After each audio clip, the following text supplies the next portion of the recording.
प्यारे हाज़रीन मोहतरम अज़ीज़ दोस्तों, अल्लाह जल्ल शाअनुहु मान वाल दरबार इलाही की शुक्रिया আদায় করি যে আল্লাহ তাআলা আপনাকে আমাকে দুনিয়ার অসংখ্য অবুঝিত মানুষ থেকে নির্বাচিত করে দুনিয়ার সমস্ত ঝামেলা থেকে পারে করে দুনিয়ার মধ্যে আল্লাহ তাআলার কাছে সবচেয়ে উৎকৃষ্ট স্থান, সবচেয়ে দামি স্থান, মর্যাদাশীল স্থান আল্লাহ তাআলা ঘর মসজিদে আসার এবং বসার, দ্বীনের কথাবার্তা বলার এবং শোনার তৌফিক দান করেছেন। এই জন্য সে রব্বুল আলামিনের দরবারে দিল থেকে শুকরিয়া আদায় করি, আলহামদুলিল্লাহ। প্যারে হাজরিন, আমরা মুসলমান জাতি, মুসলমান হিসেবে আমাদের যা করতে হবে, যা করণীয়, তা যদি আমরা করতে পারি তবেই আমরা মুসলমান। মুসলমান হিসাবে আমরা যা আমাদের বর্জনীয়, তা যদি আমরা বর্জন করতে পারি তবেই আমরা মুসলমান। খুব সংক্ষেপে দুই কথার মধ্যে আমরা আমাদের পরিচয় পেয়ে গেছি। রাসূলুল্লাহ সাল্লাল্লাহু আলাইহি ওয়াসাল্লাম হাদিসের মধ্যেও বলে গেছেন এবং কোরআনের ভিতরেও আসছে, মা আতাকুমুর রাসূলু ফাখুযুহু। রাসূলুল্লাহ সাল্লাল্লাহু আলাইহি ওয়াসাল্লাম এই সমস্ত বিষয় তোমাদের কাছে নিয়ে আসছে, তোমরা অনুসরণ করো, তা পালন করো। ওয়া মা নাহাকুম আনহু ফান্তাহু। আর রাসূলুল্লাহ সাল্লাল্লাহু আলাইহি ওয়াসাল্লাম যে সমস্ত বিষয় থেকে তোমাদেরকে নিষেধ করছেন তা থেকে তোমরা বিরত থাকো। বাস, সফলতার জন্য এটাই যথেষ্ট। আজকে আমরা সফলতার জন্য কত কষ্ট করতেছি, সফলতাকেও ক্ষমতার মধ্যে খুঁজতেছি, সফলতাকেও জায়গা জমির মধ্যে খুঁজতেছি, সফলতাকেও সুনাম সুখ্যাতি অর্জনের ভিতরে খুঁজতেছি। এগুলোকেও আল্লাহ তাআলা আমাদের উপকারের জন্য বানাইছে, এমনকি সাপ, এটাকেও আল্লাহ আমাদের উপকারের জন্য বানাইছে। এক ব্যক্তির কথা শুনে আল্লাহ সব মানুষের উপকারের জন্য বানাইছে, তার দিকে প্রশ্ন আসছে, সাপ কি জন্য বানাই? সাপ তো মানুষকে দংশন করে, সাপ দ্বারা কোনো উপকার হয়। তো যে লোকের দিকে এই সন্দেহ আসছে, সে অসুস্থ হয়ে ডাক্তারের কাছে ওষুধ আনতে গেছে। তো ওষুধ আনতে গিয়ে দেখে ডাক্তার সাহেব তাকে যে ওষুধ দিচ্ছে, এই ওষুধটা সাপের বিষ দিয়ে বানানো হয়েছে। তো তার উপরে এসে গেছে যে আল্লাহ আসলে এগুলোকে অনর্থক বানাই। যে প্রকৃত গোলাম, প্রকৃত বান্দা, সে কখনো আল্লাহ তাআলার দোষ অন্বেষণ করবে না, এটাই স্বাভাবিক। যে প্রকৃত সন্তান, সে কখনো তার বাবার দোষ অন্বেষণ করবে না, এটাই সুসন্তানের পরিচয়। বাবা অন্যায় থাকবে কিন্তু সেই সন্তান হিসাবে চশমকশি করবে, অন্যকে দিয়ে বলাবে, নিজে বলবে। মায়ের যদি কোনো অন্যায় দেখে সরাসরি নিজে বলতে চাবে না, অন্যকে দিয়ে বানানোর চেষ্টা করবে।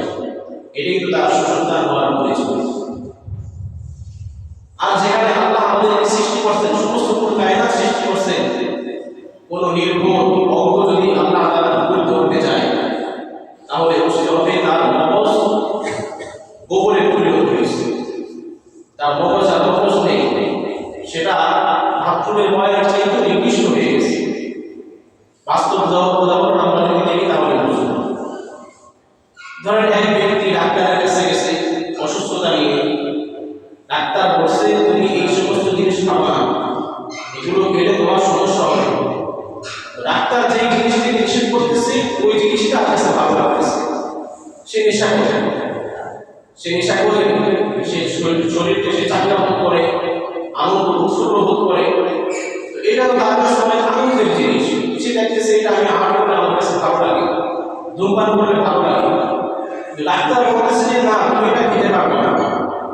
এখন এই রোগী সে যদি ডাক্তারের দোষ ধরা শুরু করে যে আমি দেখতেছি আমি এই জিনিস খাইলে আমার ব্রেন ভালো থাকে, আমি সুস্থ থাকতেছি, চাঙ্গা লাগতেছে, ডাক্তার আমাকে ভালো জিনিস থেকে বাধা দিতেছে, তো এই লোকের যেরকম মস্তিষ্ক বুঝে গেছে, একইভাবে আল্লাহ তাআলা যে মানব জাতিকে সৃষ্টি করছে, এই মানব জাতি যখন আল্লাহ তাআলা আদেশ